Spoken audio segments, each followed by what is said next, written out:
You've mined, harvested, and foraged your way through the deadliest terrain. Now it's time to kick back and relax. In Guild Wars 2, End of Dragons, you'll learn how to gather a new resource: fish. Always pack your fishing pole for quiet, contemplative moments wherever you find water. Keep an eye out for fishing holes to hook more impressive catches. Your real adventures begin out on the water. With your personal skiff, you can venture straight to the best fishing holes, or just hang out with up to 4 friends. Haul your catch back to shore, and chefs can use it to prepare delicious new seafood dishes. Whether you're looking for peace and quiet or valuable resources, Tyria's fish will never be safe from you again.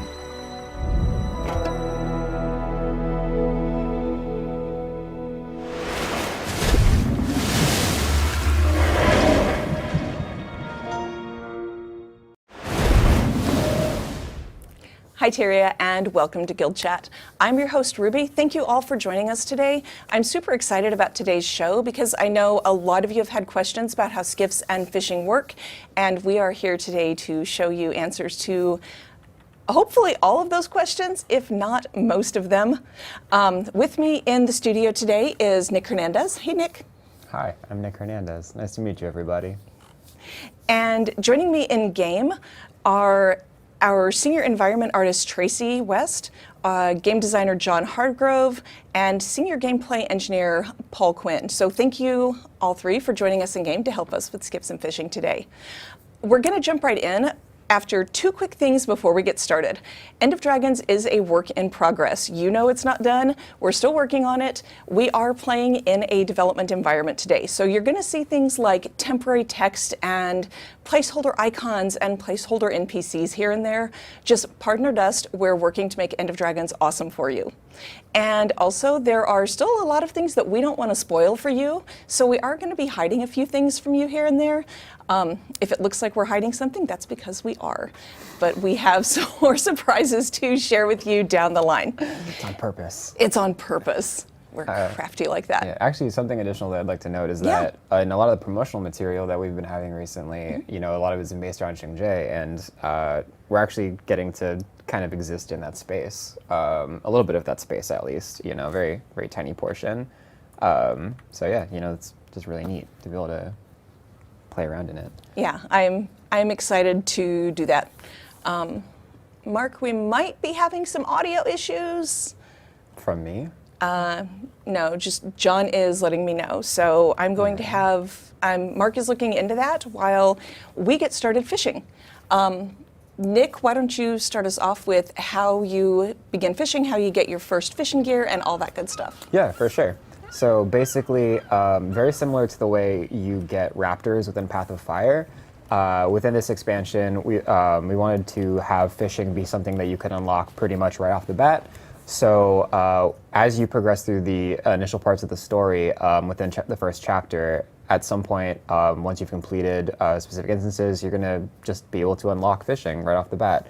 And it'll allow you to, you know, it'll reward you with your first fishing rod, you know, and a starting like lure, as an example, to make sure you can just go out into the world and start whenever you want, just toss it in there and get to fishing. I think that, you know, they're of course going to be like the base level ones, but something to note is that with fishing rods specifically, they do not have any durability, which is different to other kind of resource node gathering tools that you would see within the game, like the mining picks or the sickle.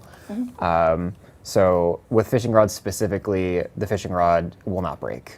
We do have charges for the lures and the bait, but that's because they have different tiers and things like that, which we'll see a little bit later. Awesome.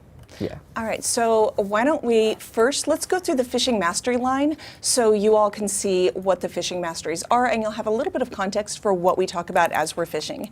The first one in the fishing mastery line that you're going to unlock is Fishing Hole Master, and that gives you faster catches and triple XP at fishing holes.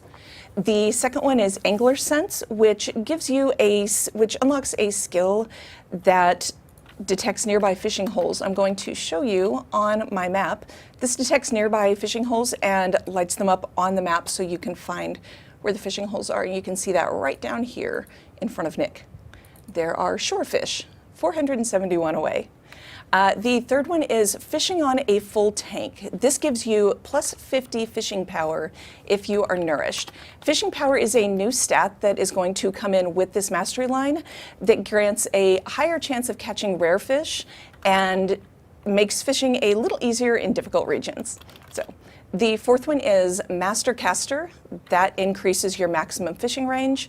And the final one is Local Legend. Fishmongers and fishing merchants in Cantha will give you exclusive selections. With that said, let's go fishing. Fishing nodes like this one that we are standing in front of now have the best chance of giving good rewards and the highest rarity fish. You can fish anywhere in the game world that there is water, though. Fishing is not only in End of Dragons, it's going to be throughout the game world, and that means also in the water in your guild halls. Let's get started. Nick, why don't you run us through how to fish? For sure. So basically, as I mentioned earlier, very similar to other areas. You want to make sure that you can equip things like your rod and your lures and your bait, and you can just do that right from your inventory. But the way that you actually access your rod is a bit different. So, we introduced the novelties button. I'm like trying to figure out what the right name is for it, but button on the bottom right under the mount selection. But now we have another button under the swap weapon select that is specifically for fishing and summoning your skiff. So what happens is when you click on the start fishing one, it'll actually give you your fishing rod and give you the ability to utilize skills. In this case right now, we have cast line, and as we mentioned before, we have the angler sense on your fishing rod. Whenever you choose to cast line, it will give you this little bobber that you'll see, and it just kind of shows you where you'll be able to put it. As you can see, on terrain, you won't be able to put it, so it turns red, and in the water, it will turn the appropriate color blue. Once you actually put it out there, it will do a quick animation, and what you'll see is that the bob will show up. As you can see, mine over here, it's currently sitting there, and whenever it splashes with the water ripples, that's when you know that there is a fish on the line. So I'm going to wait for mine, and then you click on one, and what happens is that then this UI appears, where there is a bar that fills up to success. There is this yellow thing called the sweet spot, and then this little green thing we call the fish marker. So what happens is you can use your 2 and 3 buttons to keep the sweet spot on the fish marker. And what happens is as you continue to keep doing that, it will build up this bottom bar, which is your success bar. And then once that has filled up completely, what you'll see is that you will get the fish, and you'll have succeeded in fishing. And that's pretty much the overarching way of being able to do it. Just as other crafting things, within this game, with these fish, you will actually be able to use them as crafting reagents and things like that, and materials. So what happens is whenever you click on the fish after you've caught it, you will fillet the fish, and you will get crafting materials that then you can use to cook, and also like trade into fishing NPCs and things like that. I'm sorry, I'm struggling over here. No, you're good. It can be a little tricky sometimes. Yeah, that's pretty much it, right? You've got your fishing mini game, and then you've got the ability to actually do things with the fish once you've caught them. Yeah. All right, fish are also part of collections. There are fishing collections all around the world. These are repeatable collections. The first time you finish one of the fishing collection, it will give you achievement points and another reward that we're not going to tell you about quite yet. And then subsequent completions will give you more of that reward. You'll find out eventually. It's not just that we're never going to tell you. I do have a couple of fishing collections to share with you as a little preview today. Xinji Fisher is one of obviously the first ones that we will come to. And I wanted to share Shiver Peaks Fisher is another one that's available. I kind of like this one because somebody, John, got a little punny with it. So you have fish in there like Lornar's bass and Beacon's perch. Those are, I just like puns. They're dumb and I love them. There's nothing wrong with a good pun. So we've been fishing from shore here, and I think I have fished this node out while you were talking, but that is not the only way to do it. You can also fish from your skiff. So let's talk about that. Nick, do you want to walk us through how you get your first skiff? For sure. So contrary to how you get fishing, with the skiffs themselves, it's more like how you would get other mounts within Path of Fire, like the skimmer or the jackal. They had hearts that you would utilize the jackal or the skimmer in, like rentable versions. And once you've completed it, you would have the ability to unlock the skimmer or the jackal. With this expansion, you do the exact same thing with skiffs. So there is a heart specifically within Xinji that once you enter and complete the heart, you will gain access to your own skiff that then you can utilize across the board. Something to note, though, is that we are not showing that heart today because of the fact that it does have narrative tie-ins, and we want to make sure that we don't spoil those things for you all. Yeah. All right, so once you have your skiff, you can summon it one of two ways. We're going to show you. The first one is from shore, and this one is kind of fun because you can set the direction of how and where you want your skiff to be pointing when you get it in the water. And you can just see as I'm turning it, you have the directional arrows showing you. So once you have it where you want it, I don't want to run over Nick. It's okay, I'm backing up. I'm sorry. It's all good. You also don't want to drop a boat on your friend's head. It's not going to hurt them, but it is kind of rude. So I'm going to try to avoid that. So once you've got that set, drop it in the water. And one quick thing, this is the Xinji Dragon Boat Skiff skin. If you have pre-purchased the deluxe or ultimate editions of End of Dragons, this is what you're getting. It's a little different than the picture because I played fun with dye. You can also summon it from the water wherever you are, and Nick is going to do that. Yeah. Yeah. Mine's not as pretty as yours, but I think it has some charm. I honestly. kind of love it. John was talking earlier about how he made his look like it was covered in algae by the dye that he used. So I like the variety. I'm having fun with my big aqua-colored theme boat. All right, so let's go through the Skiff Masteries real quick. So again, you have context and you know what all you're going to be unlocking and you understand what you're looking at when we go through this. First one that you will unlock for skiffs is Full Throttle. This gives you the ability to go faster in your skiff. Next one is Depth Charges, which is the one that I super like. If you are just trying to get somewhere, enemies approach, you can drop a depth charge and sink them to get them out of the way. Speed Boost gives you a short burst of speed. Fishing Party is cool. While you're on your skiff, you and your party receive additional fishing power equal to the number of catches from fishing nodes that you make. And finally, the last one is Reinforced Hull. This gives plus 5,000 HP to your skiff. Somebody has called target on me, and I'm very afraid. So let's all hop into the skiff. I am the captain. You are the captain. I ran us aground earlier, so this should be interesting. Let's go over more details and do some fishing. Nick, why don't you walk us through what else is going on here? Everybody is very excited with me behind the wheel again. Yeah, for sure. So basically, what you're seeing right now is that our entire party is on the skiff. With these skiffs, the max amount of individuals that you can actually have on them is going to be 5, which is your entire party size, and that is including the driver.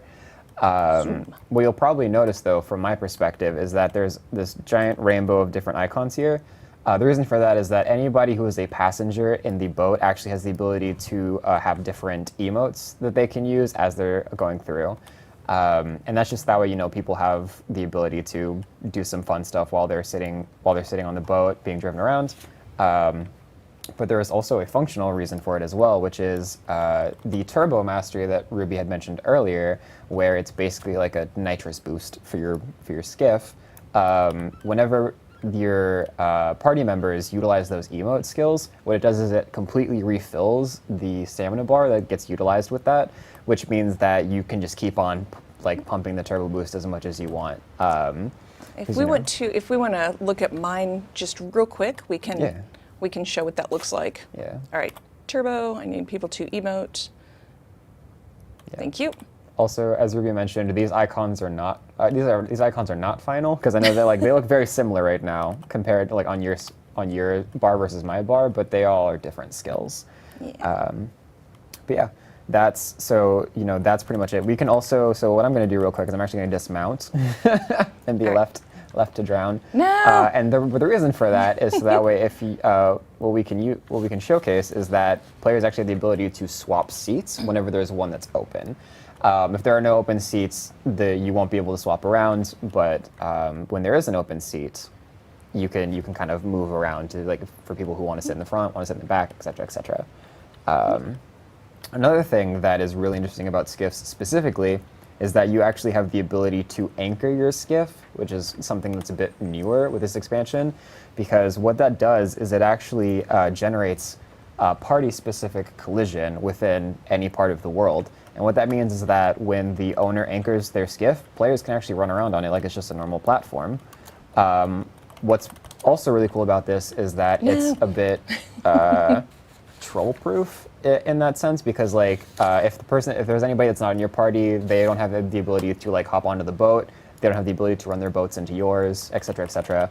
But there's also some other functional reasoning for why we have it based around your party, and that's has to do with the tie-in to fishing more specifically. So we wanted to kind of blend these two features together and as best as we could. And the way that we did that was by having fishing parties, right? So once your skiff is anchored, you have the ability to fish off of the sides, and whenever somebody successfully fishes from a node, they will get a buff called Fish Party, if I'm not mistaken. I am fishing right now to try to get that up and running, so yeah, I will if I can stop struggling with my fishing pole long enough, we can... I'm sure that one of us will succeed. Probably. Yeah. Yay, I got it!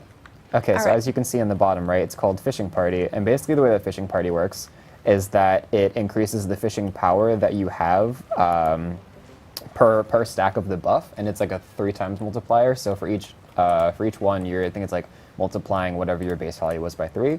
And currently, the max stack size is 99 stacks. So you and your party can just go from node to node, get up a huge amount, and just be absolute fishing legends.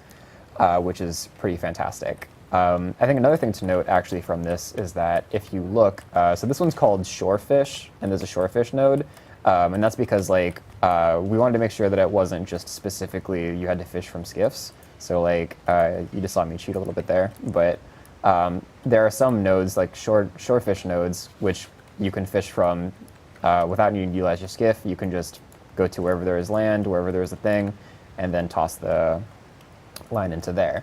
There are also offshore nodes, and those ones specifically are going to need you to utilize your skiff because of the fact that they're just in the middle of the ocean, right, in the middle of deep water. What's also really interesting about those things is the fact that each one has different kinds of fish that you can catch from it. So the shore nodes have different fish that you can acquire than the offshore nodes. And what that allows for is just a bit more diversity in each area. Sorry, I was like, hey, let's have a boat race. And it's okay. I'm sorry, I've gone completely off script, but whatever.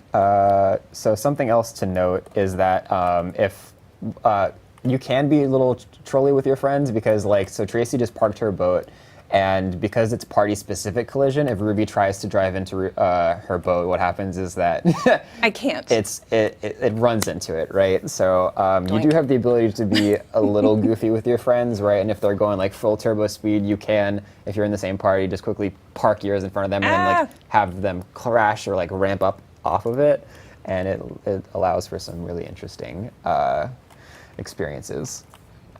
Just your friends that you partied with. Yeah, I think, yeah, but just your friends that you partied with. I think that's pretty much it for all of the extra details for now, though. I've I think done I got through terrible all things. of them. Yeah. Did we talk about when you raise the anchor, everybody has to sit down because safety? We did not, yeah. So with this specifically, because of the fact that you have a party and you're trying to keep them all within a specific boat, we wanted to try to remove as many edge case situations and edge case bugs as possible. So because of that, once the boat gets unanchored, it checks to see how many players are within the area that are part of the party, and then it sits them down. Right? It's just like, everybody, sit down. We're driving. We're moving. Hands and arms inside the boat. Yeah. Seatbelts. Safety first. All right. I do want to call out one just little thing on mine, and you can see on my screen, Mark, if we can look at mine, there is a cool little animation deal. Let me turn my boat around. Where if you turn, my character is pulling the rudder and she's leaning, and it's just a fun little animation thing that I appreciate you all on the dev team thought about. All right, I think we have fished that node out. I'm just checking to see if there's another one nearby. What you could do is you could use the Masteries skill. The angler sense. Yeah, that's what I was doing. Sense. Don't look at my screen right now because because doing possible, things. Hey, possible things, yeah. all right, I found another fishing node, and I'm going to go there. What's really cool, though, is that with Angler Sense, I think John wanted us to also mention this as well, is that it's kind of, I think, if I remember correctly, one of the first Masteries that actually has that skill show up in multiple areas. You can use it while you have your fishing rod out, but you can also use it from the skiff itself. So there's a bit of dual usage there whenever you have it unlocked. But Angler Sense, I think specifically, you only need to unlock it from the fishing line, and then you'll get that skill in both areas. No, I lost it. All right, so that is the basics of skiffs and fishing. I am excited to see everybody's party boats and how they're tooling around, emoting, and how people use fishing and skiffs. Make your skiff races. I want to see. I'm just watching to see what Nick's doing. Yeah, actually, if we want to showcase this real quick as well. So what's really interesting as well is that if we all anchor our skiffs, why does it say I'm moving? Oh, it's because I'm too close to Tracy. 1 second. Or am I too close to you? I don't know, but stop moving. Why? Anchor a boat. We have like the dance party boat over here in Tracy's. I'm not moving. Okay, so as Ruby mentioned, development branch, some stuff happens. It's very true. There we go. Okay, so like what's really cool is that you could basically like in maps build bridges, barges, right? You can we can put all of our boats right next to each other and like have like a little boat barge party. In fact, let me actually try to see if I can get mine in the middle of y'all's. Okay. Thread the needle, as they say. I'm actually. Did we talk about the different speeds as well? I think that it was probably mentioned within the mastery area. We did within the mastery area, but there's a little more to it. So why don't we look at yours and you can show them off on yours? Yeah, for sure. So I'm actually but as seen, like you can park all the boats next to each other, run across them. Like you can create these party specific platforms. It's really interesting. But what's really cool, going for a ride. Come on. Yeah, is that there are 3 speed settings, and the third one gets unlocked with the mastery line. But you've got your slow cruise, and you've got your moderate clip, which increases the speed a little bit, right? And then you've got your like full throttle, and full throttle is just like, hey, we're going fast, we're zooming, as they say, right? And then of course you can utilize your turbo boost, and it just turns into like some dynamic control. I'm over here like spam cheering to keep your energy bar full. Oh, that's right. Yeah, you can as you see, Ruby is using her emotes, and it's just Emote, emote, emote. Yeah, with multiple party members, you can chain emote just for an endless turbo boost. And it's all a grand time, honestly. All right, so that, oh, okay, still not as bad as what I did earlier. I just like tried to drive right up onto an island before. Toggle anchor. All right, so I think that covers fishing skiffs, how you get them, all of the mastery lines, all of the abilities, where you can fish, fishing collections, all that good stuff. I hope that answered a lot of your questions. We are excited to see what all you do with these new features in End of Dragons. That's your rundown of fishing and skiffs in Guild Chat. Thank you, Nick, for joining. Thank you for having me. Thank you, Paul, John, and Tracy for joining us in game. And thanks to all of you for watching today. Before we go, I have a couple of other things. Do not forget that we still have more things coming in September. The DirectX 11 beta begins on September 21st, and the first Wavwa Alliance beta starts on September 24th. Also on September 21st is the start of the second End of Dragons Elite Specialization beta event. As before, the event is open to all of you with an account, with a Guild Wars 2 account in good standing. And join us right here next Friday on the 17th on Guild Chat for a preview of that Elite Specialization beta event. For now, we'll leave you with a little preview, and I will see you next week on the 17th. Have a nice weekend. Have a good weekend. Yeah.